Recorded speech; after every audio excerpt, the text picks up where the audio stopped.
Welcome to another episode of Eric's Perspective. Joining me today from Wisconsin is Dr. Ethelene Whitmire. Dr. Whitmire, thank you so much for joining us today. Thank you for having me. Thank you for inviting me. Oh, it's my pleasure. I will say at the outset, and we'll get to it a little bit later, but we met at that wonderful exhibition up at the Nordic Museum in Seattle. Like I said, we'll talk about it a little bit later, but just as a way of a background. So I'd like to, with all our guests, just start by asking, where were you born and where were you raised? I was born in Passaic, New Jersey.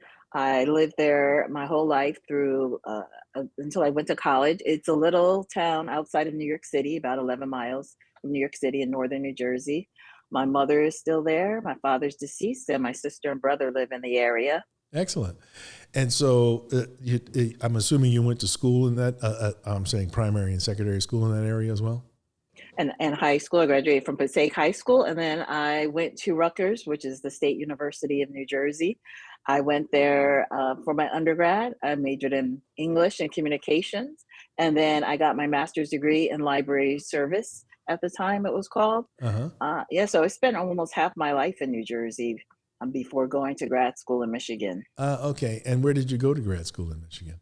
I went to the University of Michigan, and I have a PhD in higher education. So I might be different from most of your guests without that art history background. Yeah. I kind of came to art in a circuitous route. Yes. And how did you, before we get to that part, and I'm really curious to know how you arrived there, but what attracted you to the library services, for example?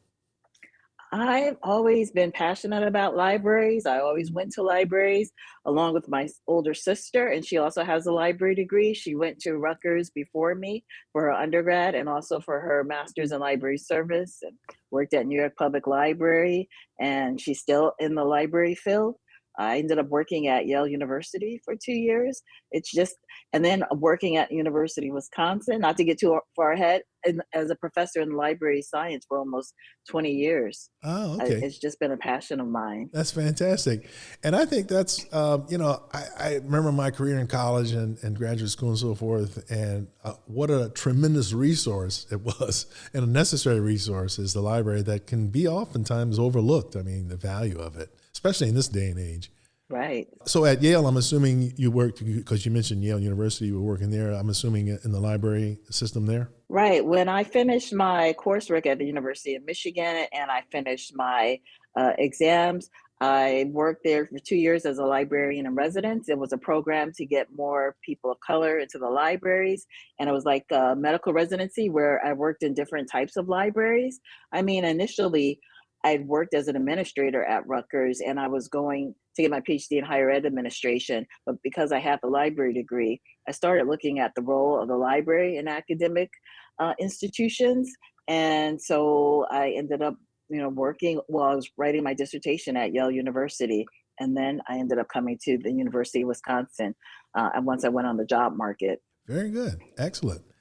So, just for those folks out there that may not have a full understanding and the appreciation of what goes on at libraries, can you kind of give us a little overview? What is the key value, would you say, of libraries?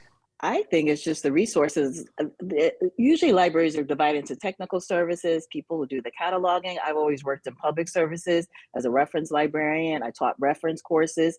And so to me, it's always important to get the resources into the hands of the public. Yeah. And so even though I wasn't trained in archives, now my research in history has led me to archives. And I just believe libraries and related archives are just a wonderful source of information about history, about people, culture. Those are the institutions that keep the records of civilization. And to me, that's one of the most important things that libraries and also archives do.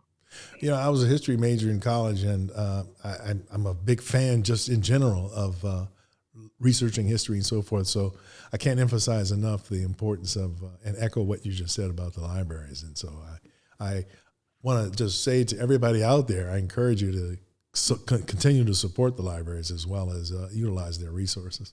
How did you come to be attracted to art and the art field? Well, it's interesting. Again, everything is very circuitous. When I was an undergrad, I had a part-time job working for the academic office. I was working for the dean who was in charge of first-year students or freshmen, and I helped him recruit students of color. But he was also in charge of study abroad program, and he was also an art history professor. As he would teach a course in art history, and I never took the course, even though it was very popular. I just heard it was very difficult. I regret it now.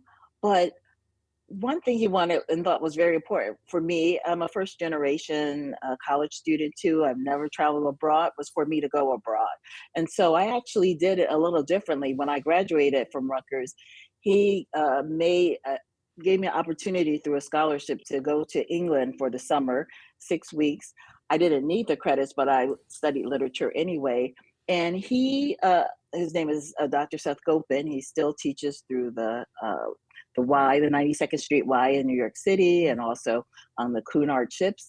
He came along for the introduction to England, and we went to all these museums. And I remember going to one where it just looked like a lot of paintings of flowers and fruit, but he explained how they were all different and how they were telling a story. Mm. And it made me look at art in a different way. I've, again, never been formally trained in art, but I started developing an interest wherever I went around the world to go to art museums. But I must admit, I have a particular interest in African American art or any art that had Black figures or Black culture. I'm always looking to see what does the institution have? Are they representing at Black people? And it's just something that I like to go. I actually like to go to little galleries, a little off the beaten path, or try to go to the big art gallery or art institutions as soon as they open, so that it's not so crowded. Yes. But it was a very strange route that I got very interested in art. My first book is about a Harlem Renaissance librarian, and how I even started writing a biography, again, was very unusual. But I didn't know anything about African American history, never took an African American course, whether in high school, which we did have one, but because I was doing the college track, Mm-hmm. I didn't have time to take that. Never took any, well, I took a few, but not about culture in undergrad. And so when I started writing about this Harlem Renaissance librarian, I had to learn all about the Harlem Renaissance, started learning about people like Aaron Douglas, and I just got interested in theater, other artists and artwork. And whenever we get to talking about what I do in Denmark, I wanted to see who were the artists who were in this country when I started having this interest in finding out about African Americans in Denmark. It's just something that I come to as a layperson. That's fantastic. I love that. It just goes to show that you don't necessarily have to have the formal training in art history to be able to develop an eye and to delve into the area and so forth and to learn. I'm just curious, when you were in England and you were going through that museum with all the pictures that had the fruit and so forth in there, is there anything else that stood out about that experience in terms of the art that you saw? Were there any African artists of African descent on display at that particular time, or what was that like? This was 1989, and if there were, it wasn't I called don't out. recall, but Right. I think I would have recalled if there was. And we also had the opportunity to have 2 long weekends where you could travel abroad. And I ended up going to Paris for the first time and going to the Louvre. Ah. I with three other students. 2 were art historians and they art history majors, and they said, "Oh, we could stay here all day." After I saw the Mona Lisa, I was like, "I think I'm done." I wasn't really appreciating art that much. And then the second trip was to Amsterdam, and I remember going to their major museum. Starts with RIJ. The Rijksmuseum. Yeah. Right, and also I think there was a Van Gogh museum nearby, and I Yes. went to go see that too. And and and again, I was 89. I just graduated from college. I was 21, and I just started developing this interest. But again, I always like to look and see where are the Black images, and hopefully positive images that are in some of the artwork. Yes. So back to the Harlem Renaissance. That's interesting. Harlem Renaissance librarian. How did you? Of course, that's your field. So, But how did you find out about this librarian? Well, again, strange. I was actually trained at University of Michigan. They have a strong social science background, and I was actually a quantitative scientist. I was doing statistics Ah, for my research, and I was looking at the role of the library with undergraduate students, and people started asking me questions about the people in my study, and most of them were through secondary research surveys. So I don't know these people, and so I started to do research that was more qualitative, going to libraries, doing observations, interviewing people. And I got a fellowship through the Ford Foundation, a great postdoctoral fellowship after I started as a professor at Wisconsin to go to LA. And I was supposed to do research at UCLA, but I couldn't find any Black people. It was at a time when they weren't admitting that many. I literally couldn't find any. So I went into the community instead. Now looking back, I think it's strange that I asked the Los Angeles Public Library, I'm like, where do Black people live? Because why should people be living in certain neighborhoods? right. They mentioned three. I only knew one because I just arrived there and I went there, and it happened to be a very wealthy community, Baldwin Hills, Ah, where African Americans live. yes. And it's funny, a lot of people said, why are you looking at them instead of looking at more poor people? But I said my point was looking at Black people. Black people don't necessarily have to be poor, Right. but that's the kind of research that people were used to.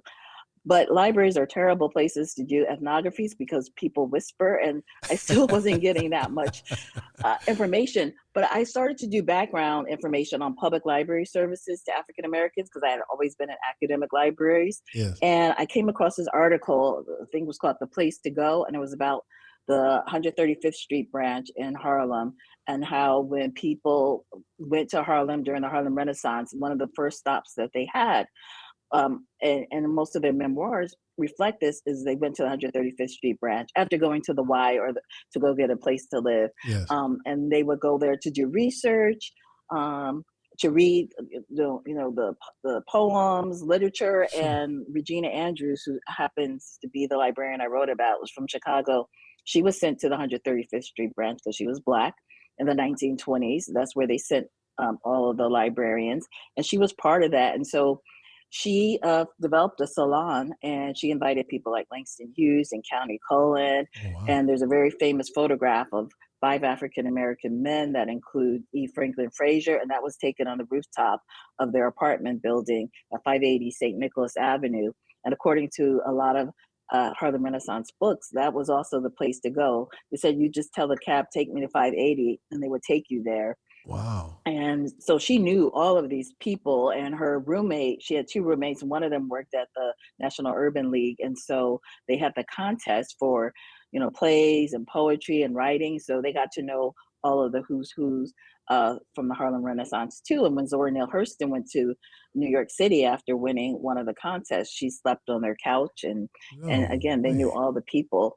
And I just said, this is a fascinating story. I want to tell this story. I'd never heard of this woman. And I got to really delve into African American history and culture to write this. Again, I was a social scientist, never trained as a historian, Yes. but I said I want to write this biography. And it just opened up the whole new world. It got me interested in African American history and culture. And eventually I moved over maybe 4 years ago into the African American Studies department at the University of Wisconsin, which was literally around the corner. We share a floor with the library school. And so I didn't really go far at all.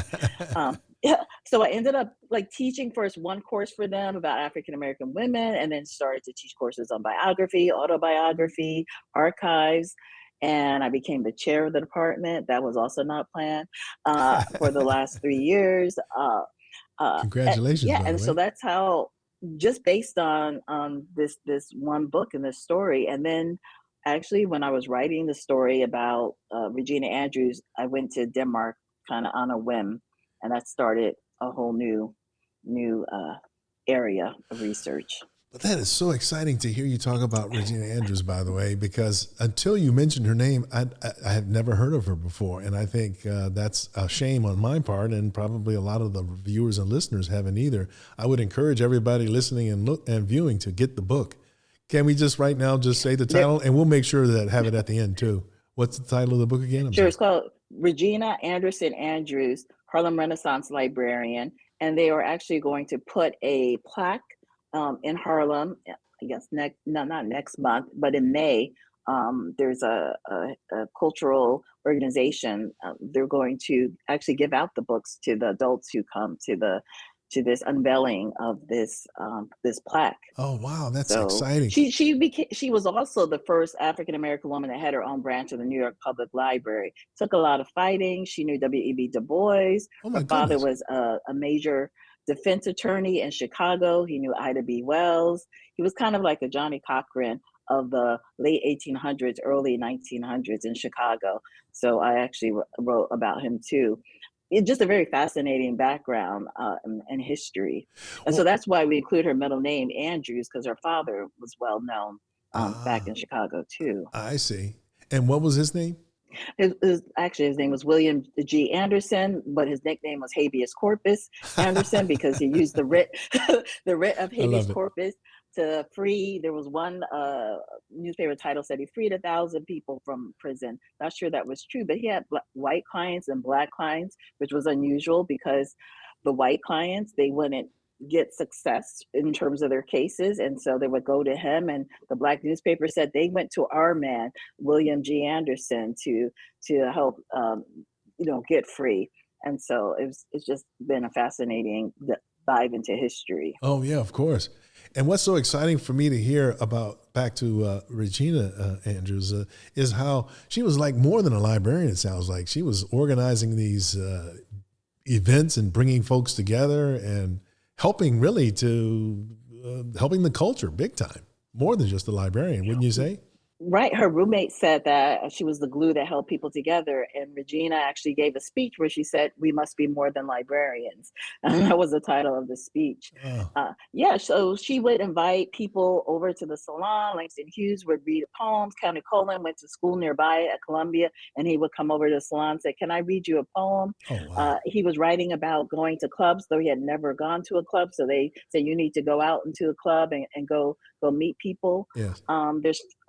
There's a new article that just came out in the New York Times, I think just last week, about this is the 100th anniversary of the Harlem Renaissance, and Regina is featured in a group photo and also individual photos in this article about the who's who of Harlem Renaissance. That is totally awesome. I love it. Did the Arthur Schomburg come into play? How does that play into the whole New York City Library situation? He was working there when she was there. They hired him after they purchased his collection and started that helped form the foundation of the 135th Street branch, later renamed the Schomburg after him. So she knew him. She knew several of the other. Again, she knew just about everybody in Harlem, and she also knew Du Bois. She actually talks about her and her roommates would go and see him when they were low on cash towards the end of the month, and he would say, "Oh, I suppose you're hungry," and he would take them out for dinner, Oh wow. and he really was entertained by these young women. It's just interesting to see like a different side of him, and just a fun. They said he liked to show off his coffee making skills and take them out for hot dogs because he's studying in Germany, and so yeah, it's just fascinating Well, you're history. and you're right. By the way, I don't think many folks, and I've read some of his books and so forth. The W. Du Bois. That's a side of him I don't think I've heard of before. Anyway, that's really nice. It humanizes Yeah, him. It shows a different part of him. right. And her roommate, Ethelene Nance, is very interesting too. Her father's very modest background, but lived in Duluth, Minnesota. Her mother's actually from Sweden. And he took her on an extraordinary trip all around the United States just to see all the famous Black people, and everywhere different organizations, and everywhere she went, she would ask for a job. And that's how she ended up working for the Urban League in New York City. But she met Aaron Douglas in Kansas through some of her travels, and she claims that she was the one who invited him to come to Harlem. He wanted to go to Paris, where most people would go to do their art. And she Sure. said, no, Harlem is where you need to be. And so he did art for this Harlem Experimental Theater, where Regina Andrews was the executive director, and she also wrote plays and she acted in some of the plays. No It was way. one of those little theaters that they had. And so, yeah, Aaron Douglas did the brochures and the flyers for a lot of their plays. So they knew him too. That's fantastic. That's funny because Aaron Douglas ends up at Fisk University, and there I know that there's this picture that I have in one of my exhibition catalogs of Aaron Douglas and David Driscoll, Walter Williams, and Jacob Lawrence at I Fisk love that. when Walter was an artist in residence there. So that's kind of fascinating. When you say him, that Right. reminds me of that image. I have that in my head. And a lot of folks say that for visual arts anyway, they call Aaron Douglas like the father of the Harlem Renaissance. Do you agree with that title? I think so too. And I just went to the the Metropolitan Museum of Art, to see the Harlem Renaissance exhibit, and he's featured there. Winold Rice, too, the German artist who made several paintings of African Americans, he is also featured there. And when they started, he's featured in the New Negro book by Elaine Locke, but Yes. when they were having meetings, they actually went to Regina's home too. Some of the meetings were held there, and she knew that author. But yeah, for the Harlem Renaissance, I think he's the major artist Yes. of the Harlem Renaissance. By the way, so what did you think of that exhibit? You kind of hinted at it a little bit in what you just said, but overall, what was your impression? Mhm. I mean, I thought it was very interesting. As you know, in the Nordic Utopia, we also have William Henry Johnson, who has many different periods in terms of his work that's very distinctive in terms of the art that Yes. he wrote, or he created. And so it was good to see him. And I've seen some of the other pieces in different exhibits throughout over time, but it was great to see it all together. Excellent. So, how about we talk about the exhibit at the National Nordic Museum titled, let's see if I make sure I get this right, Nordic Utopia, and there's a question mark after the word utopia, African Right. Americans in the 20th century. Did I get that right? That's correct. Okay. How did that come about? Well, as I mentioned, when I was writing the book about Regina Andrews, I was at the point where I just needed to edit. I wasn't collecting data. And so I wanted to just go off somewhere during my sabbatical to write. And I decided to go to Denmark because I like Danish films for no other reason. And while I was there, I started stumbling literally across African American history, and then started reading about African Americans who went to Denmark after I left, because I loved going there and I was fascinated Hmm. with it. And I started writing a book. And at some point, writing just a few pieces here and there, people started to know about it. And I was invited to the University of Washington, Seattle, to their Scandinavian Studies department to talk to classes. And someone there must have contacted the National Nordic Museum. So they invited me to give a lecture. And this was in 2019. Hmm. So I talked about African Americans in Denmark. And Leslie Anderson, who's the chief curator, she just mentioned offhand, she said, this might make a good exhibit. A few years later, around 2021, she said, let's start thinking about this. And we've been working on it for several years. I had no idea it would take so much, but I kind of wanted to see my research come to life in a different format, because Uh-huh. I know not everyone's going to read a book, but Sure. I'm also always thinking of visuals, try to get influenced by photographs and art and music. I listen to the jazz music sometimes before I start writing, from some of the musicians who live there. Uh, and I just heard all these stories, and a lot of us know about James Baldwin in Paris, and Langston Hughes and Josephine Baker, but I didn't know all about this history about African Americans who went to Denmark. And of course, I wanted to get as many people that I could, a variety, journalists, educators, but I knew about William Henry Johnson, but I didn't think there were others until a friend just mentioned offhand. She's like, "Oh, you're including Walter Williams in your collection." For some reason, she knew about him through the Studio Museum of Harlem. They had a ocean apart exhibit and publication. Yeah. And I had never heard of him. And then I just started doing some of that research and discovering other people like Clifford Jackson and Herb Gentry. And it just started snowballing from there. Well, I have to say, I mean, I was there for the reception, and your remarks were fantastic, by the way. And the show itself is really nice. It's not just the visual arts, but you have films running. One where it's very interesting. I'm forgetting the name. Perhaps you can fill it in. But the man who started the Soul Kitchen restaurant, he's talking into the camera quite a bit. It was fascinating listening to his comments and how Bobby Seale comes over there and he's talking to him and so forth like that. It was an eye-opening experience to just see the show and experience it in the various ways you've presented it. It's the artwork, it's the films, it's photographs. There's Josephine Baker. I don't think she lived there, right? Yeah. But she performed several times there, if I have that right. Yeah. A lot, right. And I like that the images aren't the stereotypical ones of her and the banana. Right. But, just being very casual, but elegantly dressed, eating apple cake. I'm not sure how they know that's what she's eating, but that's what it says in the caption. Right. Or her very elegantly dressed, singing on stage in a beautiful gown. And and what was interesting too, is that a lot of the African Americans who were visiting or just living there would always go out of their way to see African American performers like Josephine Baker. Alberta Hunter performed there, and several people wrote about that. Marian Anderson. And I do the same thing. Alvin Ailey was performing when I visited Copenhagen. They go almost every year. Wow. It's sold out. Could barely get a ticket. Yeah.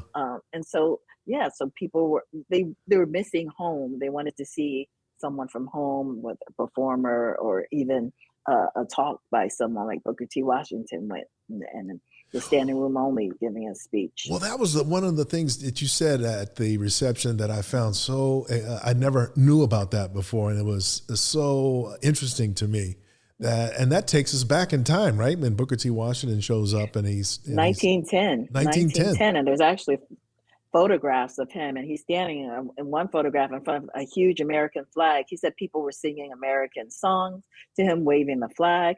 We're still trying to figure out where they found a huge American flag. They had to hold up the end. Someone thinks it could have been a ship that was in the port somewhere that had it.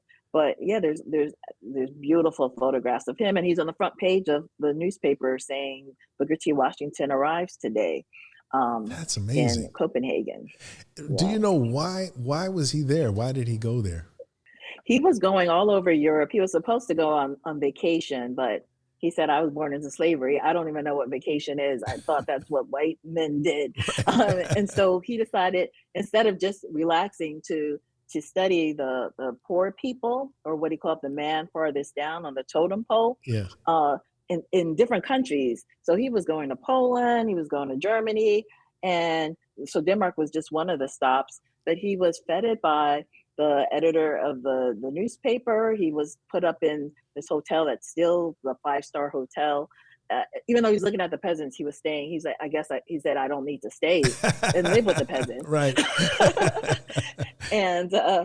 And they took him on a tour when he arrived. And when he came back, there was a telegram saying the King of Denmark would like to see you and have an audience with you.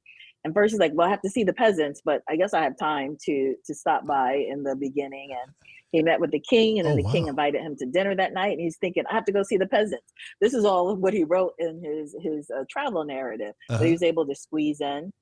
But he was surprised that the king and the queen knew about his books up from slavery, though he said, I have a feeling that the U.S. ambassador kind of filled them in on some of that. And the U.S. ambassador actually came back from his vacation early so that he can talk to Booker T. Washington about the protocol. Apparently he was the first African-American to have an audience with the king and queen of Denmark. No but he wasn't the last. Over the decade, many people like Mahalia Jackson was invited to perform for, I think, a different king and queen. And so, yeah, a lot of the African Americans had some interactions with the royal family and other people in Danish society. It's pretty amazing the number of people who went. That is fascinating. And what did he take away from the experience? Do you know? I mean, when he came back to the States, and of course, like you said, he went to all these various other European countries as well. But I'm just more curious about his experience with Denmark. Right. He wrote two chapters, and they had something called the cooperative movement, where the farmers would bring all their resources together. So, of course, at this time, a lot of African Americans were either tenant farmers, or what was the other option where they didn't own, sharecroppers. And so when he wrote about it, all these other people like E. Franklin Frazier and other economists, agricultural economists, African Americans, they would go to Denmark because they were hoping to bring this cooperative system back to the United States to help uplift like the sharecroppers. Yes. And they had something called adult education, where they said, even if you're a peasant, you should know culture, you should know history, you should get involved in politics. At that time, the peasants were leading the parliament in Denmark, and so they were hoping also again to uplift African Americans, and so several social workers, labor activists came to Denmark. I think following in the footsteps of Booker T. Washington, because again he wrote a lot about it. E. Franklin Frazier wrote several articles about these two movements, and Yeah. so in the 1921. An organization called the International People's College developed. They were hoping not to have another world war. And so they were inviting people from all over the world to come together and have conversations. And they actually sent someone to New York City, to the Urban League and NAACP, to bring African American people over. And so lots of African American people went there to study at this still existing International People's College. And I actually went to their archives and found photographs of several of the people. Elizabeth Alexander, the poet, and she's in charge of a Mellon Foundation. Wow. Her grandmother actually was one of the women who went over there in the 1930s. And and she wrote a little bit about it, and I have photographs of her there. Wow. She was working like for the YWCA, and so and the first Black woman to be a member of the Garment Workers Union, the representative. She was also there with Elizabeth Alexander's grandmother, Winona Bond, at the same time, learning about the adult education, cooperative movement, activism. It's just a fascinating history. That is extremely fascinating. Yeah. So again, they're not really represented because it's easier to represent the artists and the jazz musicians, right. But there's so much more to the history. And we hint at that with that documentary that you mentioned in the 1970s, when they were talking about issues in Black Panther. Black Panthers came over there, Huey Newton, Bobby Seale, yes. Messiah Hewitt.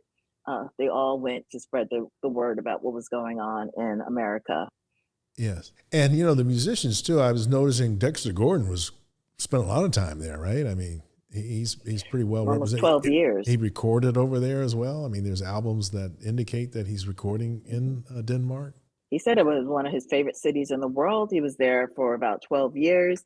His widow recently published a book, and when she went to Denmark, 300 people showed up for the reading. Yeah. And then they had I was there in 2016 when they had it was the anniversary of Round Midnight, and they were showing it in one of the major theaters, and people came out and they were just talking about their experience of seeing him perform or getting to know him. Yeah. He's well beloved. And they had a tribute band perform at Jazz House Montmartre that still exists, where he performed. And so there's a rich history. Actually, I've been there 15 or 16 times. And one summer I lived on a block, not knowing that's the block where there were other jazz houses that people performed in the 60s and 70s. And some of them are still there, like La Fontaine. I don't know why they have French names in Denmark, but that's the name. That is a curious thing. I guess maybe it sounds more exotic or right, something. Right. But that was down the street. And also the Drop-In, which still exists. And that's where actually soldiers on leave during World War II, they would go there too. Oh. And so that was a rich part of African American history right on that one block. That's amazing. And just by accident, you were staying there, right? You didn't realize it when you first arranged to say that was the case. Wow. And one other thing you mentioned, was that Ben Webster's remains are in Copenhagen. Is that right? There's about a dozen African American jazz musicians who are buried in Copenhagen, from Oscar Pettiford to Ben Webster. And then behind Ben Webster, there are two other jazz musicians, Kenny Drew, a pianist, and oh, now there's so many names, I forget. But it's interesting, when I first, I knew about Ben Webster, I wanted to go back and see the other musicians, and I wanted to honor all of them and leave flowers, but it got a little out of hand because there's so many. Because there's so many. Wow. And when I asked the people who worked in because I can't read a map or figure out a map, I said, where are these other two graves? And when they said they were behind Ben Webster, first I thought, why are all the Black people together? That's a little strange. I know they have segregated cemeteries in the United States in the past. And then he said, this is a jazz section. And I noticed that there were other people, Scandinavian names, that musical notes there. Yes. In another cemetery, Thad Jones and Ed Thigpen are buried side by side, but it's a very prestigious part. One of their sons said, you have to be a person of note to even be buried there. It's in front of a beautiful lake. The cemeteries are just gorgeous. Yeah. I don't know if American cemeteries are gorgeous. I don't really hang out in cemeteries, but I think it depends on where you are. Right. And then there's a third African-American musician buried there too. And there's several. And I actually got to meet Horace Parlan. He was still alive when I was living in Denmark for a year on the Fulbright from 2016, 2017. And Archie Shepp came and performed, and and people would bring Horace Parlan to the jazz clubs in Copenhagen. He was in a nursing home outside of Copenhagen, and they have a beautiful album together. And so Archie Shepp performed some of Horace Parlan's songs. And so a lot of Danes, they know about the jazz musicians there. I'm not sure how familiar they are about the visual artists. Right. But there's a new section of town in Copenhagen where they have these man-made canals, and all 7 of the streets in this section are named after African-American jazz musicians. No kidding. Thad Jones is actually a bus stop. Thad Jones Way, Dexter Gordon's Way, Oscar Pettiford's Way. Wow. Yeah, it's pretty amazing. But yeah, all of them, all 7 of this little area. Wow, that's fascinating. It's so funny because I was in Copenhagen and never realized that the whole time I was there. I got to go back now and seek some of these things out for sure.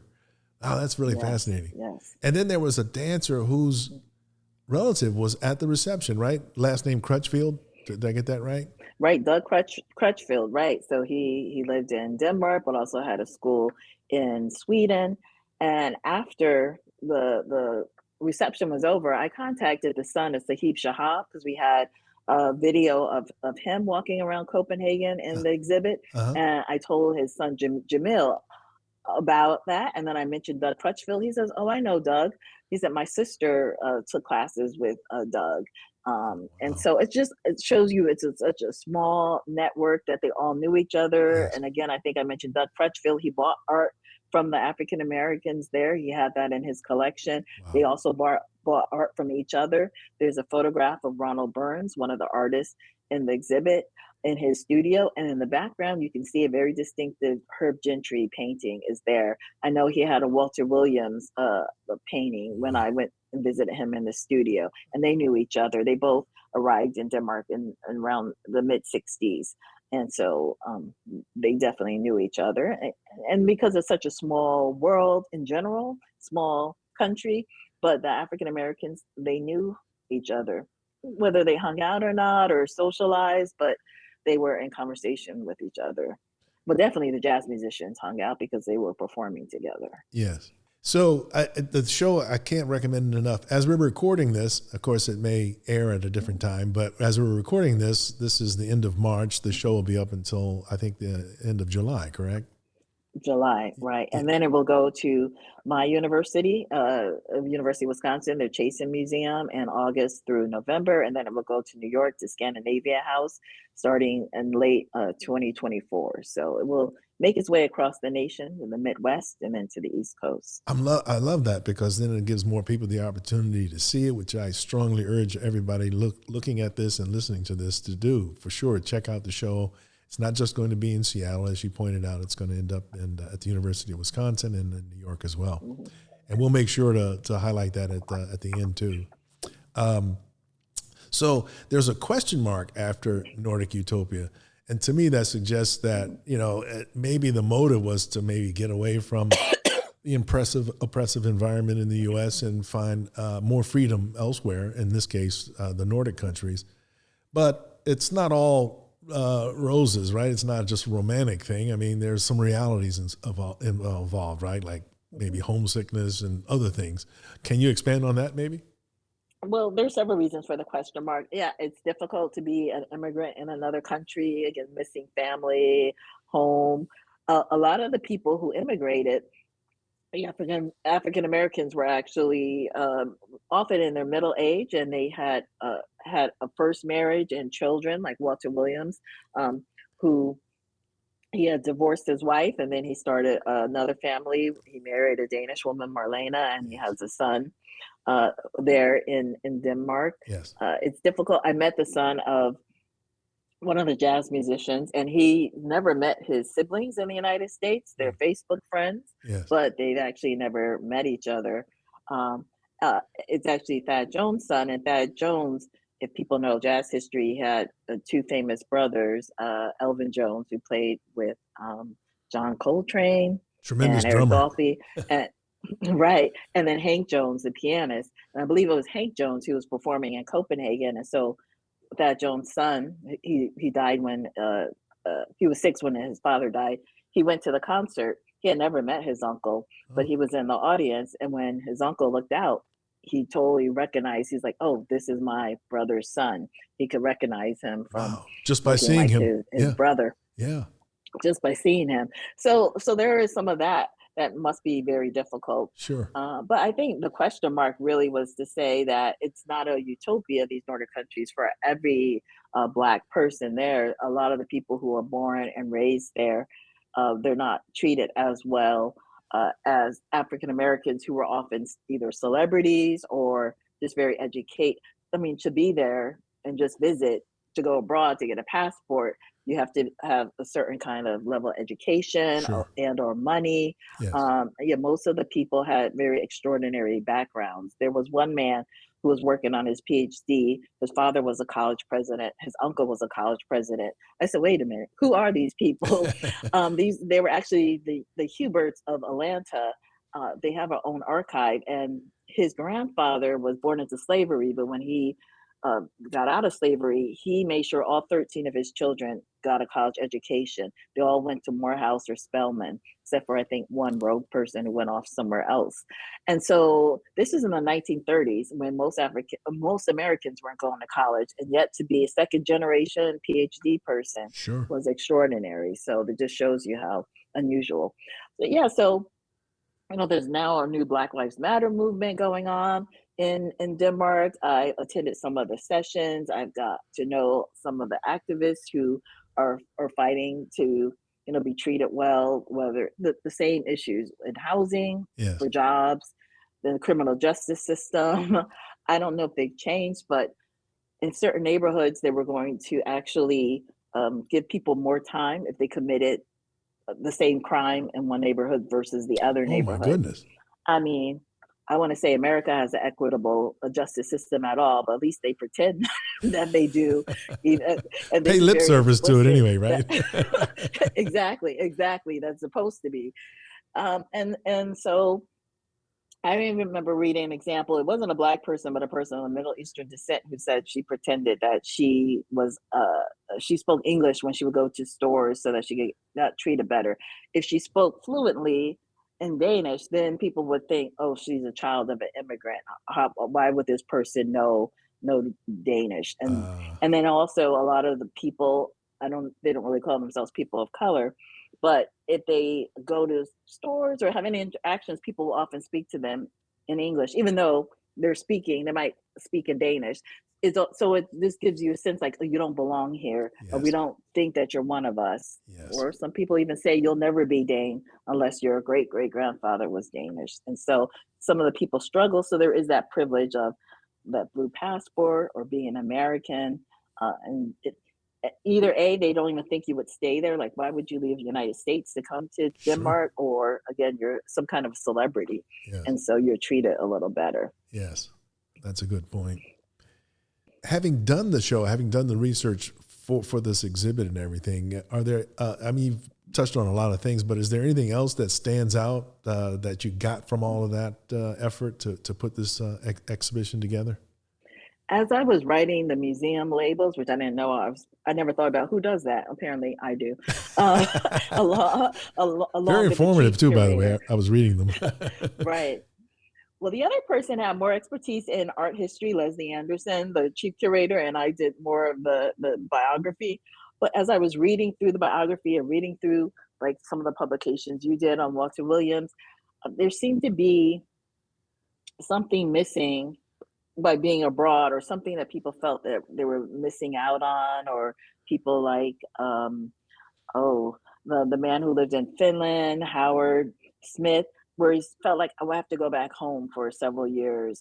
Other musicians, one actually went back to the United States and got his bachelor's degree at Princeton for a few years, and then went back. But I think people were missing home, missing the sound. Some of the jazz musicians said, they have very talented Danish musicians, but it wasn't the same, I guess, kind of soul when you're playing in a band with, all African Americans. And so I think a lot of people were just missing home, or Sure. felt like they needed to get back in touch with their people before they could return back to the Nordic countries. And that's kind of stood out with me.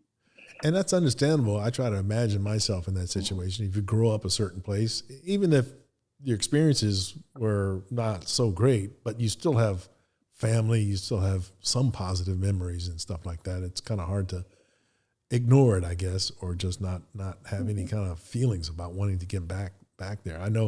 I remember when I was talking to Walter Williams's widow, Marlena, she was talking about when Walter went back for that residency at Fisk. And it was difficult because they were an interracial couple in a state at the time that didn't recognize, or actually they could get into some serious trouble by acknowledging Right. that a black man was married to a white woman. So that was by itself was difficult. But then when they went to New York, he was flirting with the idea of staying. And then I think she mentioned it, the apartment got burglarized and there was all these other things. And he said, let's go back to Denmark. But Right. for a time, though, And he was thinking about staying, though. yeah, and then Dexter Gordon actually came back and tested the waters and found that he could actually make a living, and then he came back and was in around midnight and was nominated for an Oscar and all of that. But most of them remain in Denmark and died and are buried there, or in Finland or Norway, like Anne Brown, the opera singer. They never returned. Uh, I think it's just too many of the memories. Again, they like to visit their families. I met Skip Malone, who was in one of the photographs. His daughter said he would go home, see family, and then he's like, I'm ready to go back to Denmark. And he was there from the 60s to the 90s, and he's buried there too. Yes. I met his widow, and as I mentioned, one of the daughters. Yeah, it's difficult. But one thing that also stood out in the very beginning, though, is that people seem very happy and they seem to really enjoy living in these Nordic countries. Of course, some of them were coming from a Jim Crow United States where there Yes. was legal segregation. And Yes. of course, you want to live in a different place where you can be free. Or, as I mentioned, a lot of the men specifically said, I feel like a human being for the first time. And they just felt the freedom where you could just be yourself, or just be treated uh, like anyone else. Or, like I mentioned, Sahib Shahab said, this racial bit really depletes your energy dealing with racism as a jazz musician. Sure. And he talked about how you perform and you have to sit in the kitchen during the breaks. You couldn't be outside with Yeah. the people you were just entertaining. Another person who went to Denmark was Kurt Flood, the baseball player, who, fought all the way to the Supreme Court and made free agency possible later. But he would go to Denmark because he just went there on a whim after winning one of the World Series, No and he kidding. loved it, and he kept going back there during his whole fight all the way to the Supreme Court. Wow. And he also said he felt like a human being, and they don't really play baseball, so nobody bothered him because no one really probably knew who he was at that point. Yeah. So Yeah. I never knew that. That's great yeah, because I like baseball and I know about Curt Flood from when I was a kid watching baseball. Yeah, wow, I never realized that. That's very interesting. he writes about that. Yeah, yeah. And I actually he went to a little village outside of Copenhagen, and he lived there. And I went to visit there, and he actually would paint. I don't know if he was a real artist, but No kidding. he was painting. Ah, Yeah, and there's a photograph of him from the New York Times while he's doing his painting, and he's just hung out because he wasn't playing baseball in Denmark, and it was just a place of reprieve during this time. wow, I can only imagine how that must have felt. It must have been a big relief just to be able to relax like that. You can kind of take for granted the burden of staring at signs that say colored only and getting that treatment, as you mentioned. I remember thinking about Right, Duke Ellington and some of the other musicians playing at clubs they couldn't even attend if they were just patrons, but they could still perform there. right.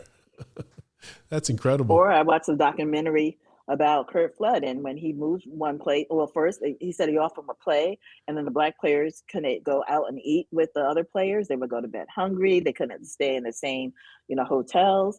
And when he finally bought a home, I forget which place he was living. The police had to come out because people were harassing the family. His children were having trouble in school. So all this would take away from what your Sure. primary, you know, so that's why people again were so productive when they were abroad. I don't know.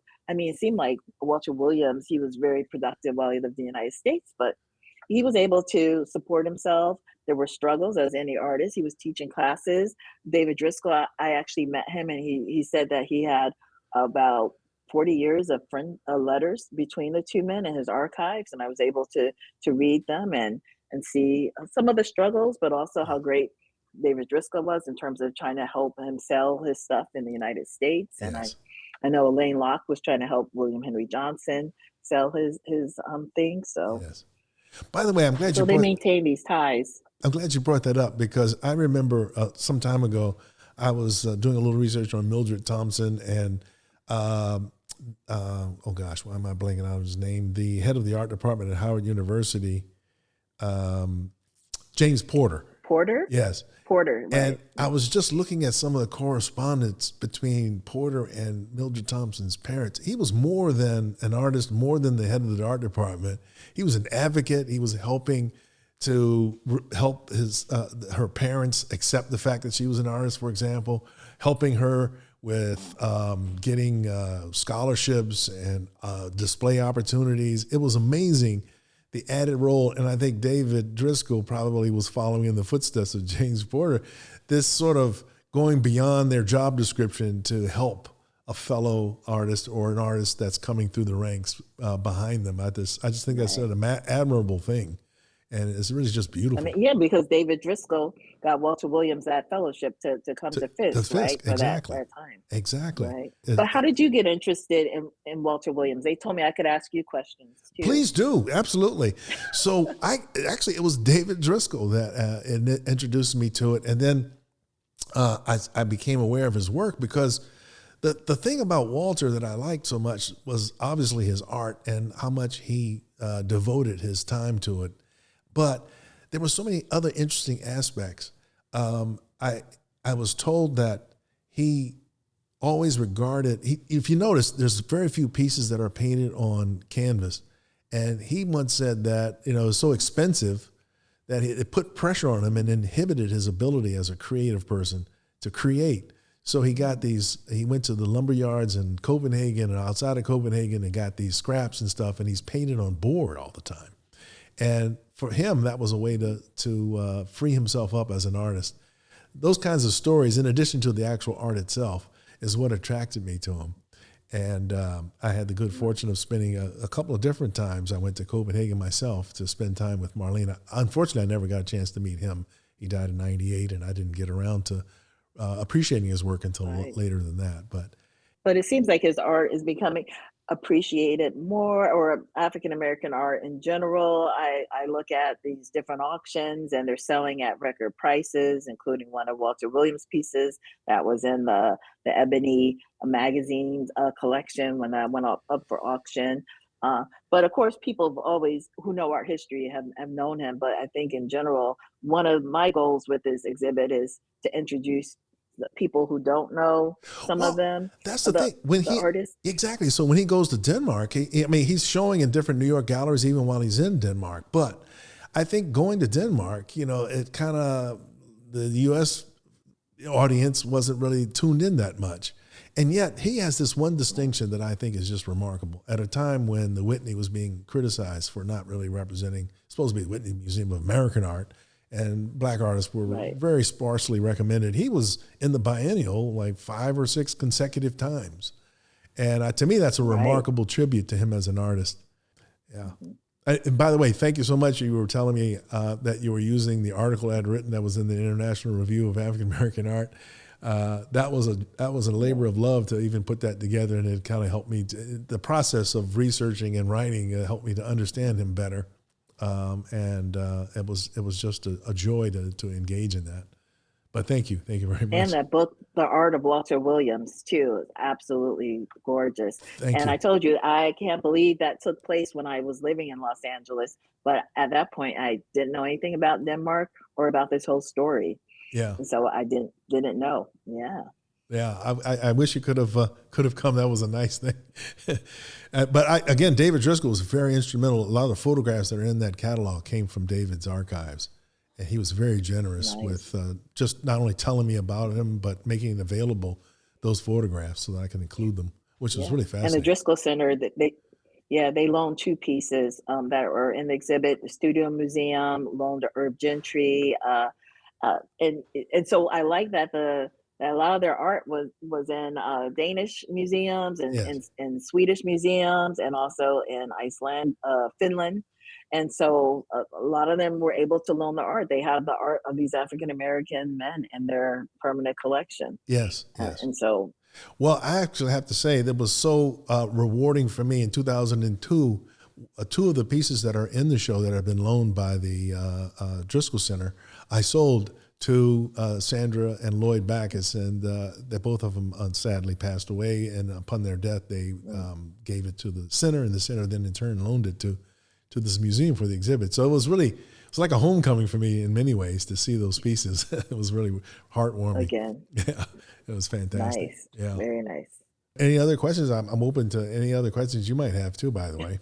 Were you familiar with, well, I'm sure you were familiar with Herb Gentry, who's been in so many exhibits too, but were you familiar with some of the other artists like Clifford Jackson and only peripherally? I had seen some of his work come up at auction, and I had read about it a little bit before, and the same thing with some of the other ones that are in the show. Howard Smith, Ronald Burns, if I get that correctly. I knew less about him than in the other ones. Herb Gentry more, and Howard Smith more. But I didn't know that much about Ronald Burns, so that was great. And we should add, by the way, that there will be a catalog coming out for that show, right? Right. It should be available in May. It's absolutely beautiful. I saw the layout, and we looked at some of all of the pages for approval. And Ronald Burns is still alive, still in Copenhagen. He's still in Copenhagen. Really? Oh yeah, yes. Any of the He's other been there since about 65. No, everyone else is deceased. And Clifford Jackson, a lot of his art just came on the market in January. The museum, National Nordic Museum, is in contact with his children, and I would like to talk to them too, because he also lived in Denmark for a little bit. One of the paintings is actually from a friend, uncle that I know in Denmark. She told me that her family knew Clifford Jackson in the 60s and 70s, and she showed me a photograph of that piece with the 4 jazz musicians. That's blue, that I absolutely love. I love that one too. I knew I wanted to have that in the exhibit. Yeah, absolutely. That adds a lot. That was a cool piece. So, but before we go, though, I wanted to find out from you, what's next? I mean, I know the show is traveling, but outside of the Nordic Museum show, do you have other books you're working on? Tell us all about what you're up to. Yeah, I am working on a biography of just one of the people who was in Denmark. He was a scholar from Harvard, and so he's not represented in the actual exhibition. But I've already written about 500 pages of my book about African Americans in Denmark. I've interviewed the widows and the children of the African American people who were there. I got a lot of primary sources and articles in Denmark and also the United States. And so that's going to be my next book once I shape it after I finish the biography. But I hope over the next few years to actually be able to produce that book. Over the last few years, I've been taking students to study in Denmark, and we followed in the footsteps. Some of them met Ronald Burns a few years ago. We went to his studio because I asked them to follow one particular person and go visit places where they've been and see where they lived, or sometimes where they were in prison, like Relata Snow, the jazz musician, when the Nazis invaded. The prison is the oldest still functioning prison in Copenhagen, and so there's actually a museum. So the students went there to check it out. First, the people were confused. They said, "Are you going to visit someone?" They're like, "We don't know anyone in prison." Regina Andrews sang at a prison in 1930. She did a charity concert, and that prison is now a museum/hotel. Some of the students went there and stayed overnight. We went to the museum, but I refused to stay in a prison cell. But you could actually see the church where she sang. Her pianist, it was a Finnish man actually who performed when she performed at the Lincoln Memorial. It was this Finnish man who accompanied her. He wrote a memoir about traveling around with Marian Anderson all over Europe, and he Wow. talked about this instance of going to this prison in Horsens, Denmark. And I found articles, and they, gave her flowers, and they sang. Wow. The prisoners asked if they could sing to her.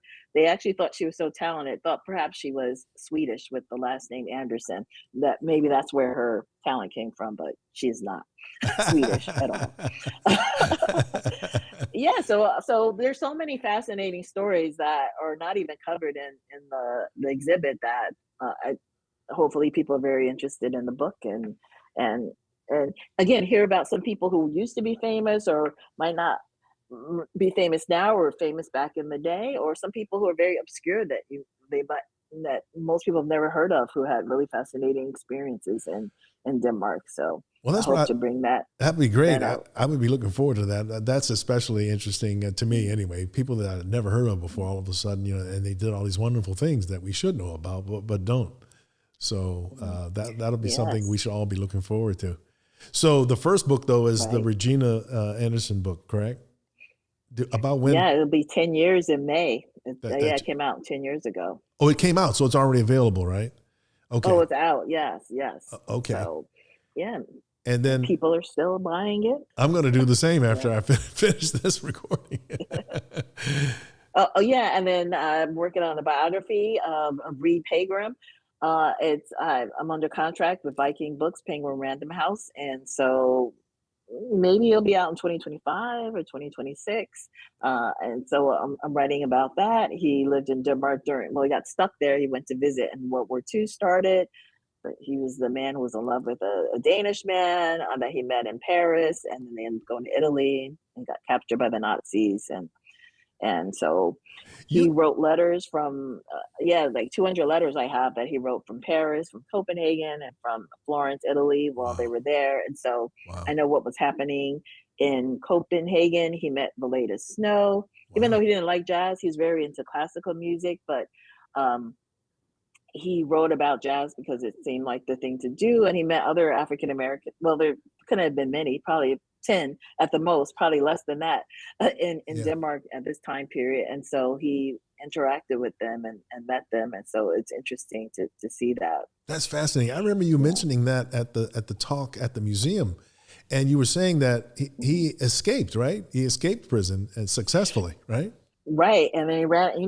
African Americans, my understanding, they weren't allowed to fight in many countries, but they were allowed to fight in Italy, and so that was a 92nd troop, the Buffalo Soldiers. He ran into them, and they had reporters embedded, and they took photographs of the men, and they told their stories, Wow. and so that's how I know about it, by going through the historically black newspapers and searching for Denmark and Copenhagen and coming up with finding out who was there and what things they were doing, because the African American press was very interested in what were people doing over there. The professor Hubert that I mentioned before, he actually wrote a column for one of the Black newspapers, Atlanta Daily World, about his life in Denmark and Christmas time, or encountering a police officer who was very helpful. He's like, the police could be helpful to people. He was kind of surprised Right, right. as a change. Sure, As a sure. change. Yeah. Yeah, yeah. And other people actually wrote columns for the Chicago Defender. He sent his nieces, the editor, all over Europe, and they also went to Denmark and Sweden, and they wrote columns about their experiences there. And they went to see Josephine Baker in Denmark, and they wrote about that too. And so, yeah, so there was a lot of coverage, and also some of the Black people who were in these spaces were writing for the Danish newspapers about what it's like to be Black in America, or just what. Or one man, Roy de Coverley, his photo or his painting was in the very first gallery. He would go around, and when he would see Black people, he would approach them, and then he would write about why were they there in Denmark and what were their experiences. And it's a small little world. So I have all this history, and he even wrote a travel piece and published in one of the Harlem Renaissance magazines about Denmark and why you should go there. Wow. And he talked about his experiences. Yeah. That's amazing. Well, listen, I got to tell you, this has been a fabulous time spent with you talking about this subject. I want to thank you very much for making the time to do this and sharing your perspective. And I'm encouraging everybody. Yes, I'm encouraging everybody to see the show. It's not only going to be in Seattle, but as she just mentioned, it's going to be at the University of Wisconsin, and it'll make its way to New York City eventually before the end of the year. Get the book. We'll make sure to have the title up, a graphic of that as well. And we'll look forward to these other books that you're working on. I'm excited to read about this stuff. This is fantastic. Thank you so much. Well, thank you. Yeah, and all of you out there, thank you very much for tuning in. And please don't forget to subscribe. Thank you.